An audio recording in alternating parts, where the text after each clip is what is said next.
This is a TalkStation original podcast.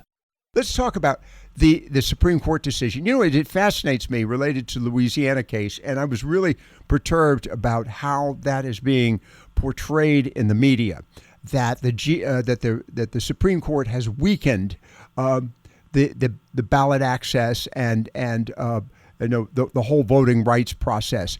Well, that's what they said in Georgia too, and they had a big turnout. But race-based districts are not going to be in play anymore. This is a different America now. There are different people, and the population is shifting. It's shifting towards the South, and it's shifting towards Florida. Okay, now what Virginia did is you have Northern Virginia is going to have about 8 to 10 districts that are in Northern Virginia and Fairfax County. Southern Virginia is not going to have any representation at all. I mean, they'll still be able to vote, but that was done by the Democratic legislature. I do not think that holds. I think what DeSantis did holds because he's doing it because of a race-based district in Florida, and two, because of the population shift.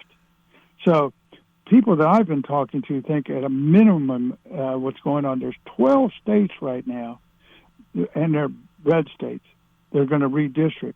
So Republicans are more pro their chances in the midterms in the House because they could pick up anywhere from 6 and on the outside 20 seats.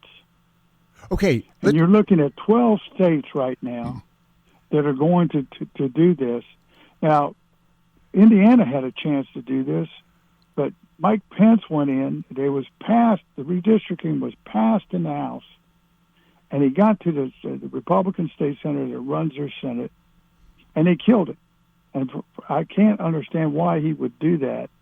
And the other person who helped influence that was the former Governor Mitch Daniels as well. And now Brian Kemp in Georgia has refused to bring this up, and I don't understand that either. But having said all that, I think the deal has flipped. And by the way, this is not just short term, because in 2030 the census comes up. President Trump doesn't want illegals to be counted, and they shouldn't be. And this could be a Republican majority like you saw for FDR in the 30s and the 40s. It could go on for 20 years or so. Wow. We're talking with Mark Roderman. Mark, that's the most... I'm not an optimist. No, you're not. I really do think it. No, you are a I'm going to be kind, you're skeptic. Sometimes I think I'm a realist, but I really do think that the deal has changed. And what the president's doing and some of the things he's doing right now to help the economy, to get more oil in here. We need more refineries. He's making us more independent. He's building the economy, he's making America more safe. What is wrong with what you just said? That's what I'd like to know. Where's the error there? I don't see it. I'm just not. I'm with these investors in New York, on Wall Street, who see a future, a brighter future. That's the other thing. And to your point, the doom and gloom is, I think, is designed ostensibly to target the president. But what's problematic with that, Mark, is it's dooming the country, its future. Well, there you go. Their policies are not working. And when you have Hakeem Jeffries, a minority leader, saying they're going to pack the court, they're going to go after Trump's people once they're out of office. Okay, they're going to do all these things wait a second. Frankly, anti-American. What's new about going after Trump after he's out of office and all of his people? Trump will probably the president will probably have to pre-pardon a lot if they get back in charge. But I don't see that. I see what's happening right now. If you look at the big blue states, I think that New York is on the verge of financial collapse, particularly New York City. Really? Okay. I think, they can't tax their way back to health on this. And when you start going after the billionaires, because and a 5% tax on them because, guess what? They're billionaires and they have a second home. They're going to tax that home. So when they come in for Connecticut or wherever they stay, they've already paid $5 million for the condo, right, or whatever it is. And they're going to tax them again.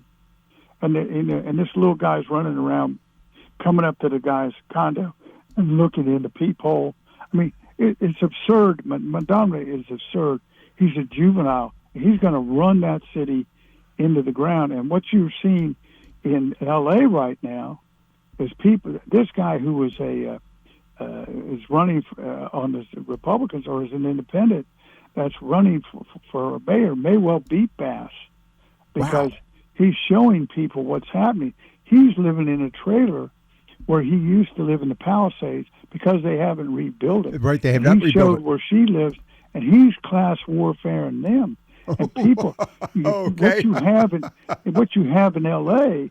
is you have people living in the gutters, in the sewers, underneath the ground. Yeah. I mean, it's unconscionable. And you have people, and I hate to be graphic about this, but fornicating right open air drug markets. That's not a society that can be sustained. Well, but it's been tolerated for years in California. Right, it's been tolerated, but this is, I think, guys, this is one of, and they've run them. Newsom has run that state into the ground, and I think the visuals on that are going to disqualify him for ever being president.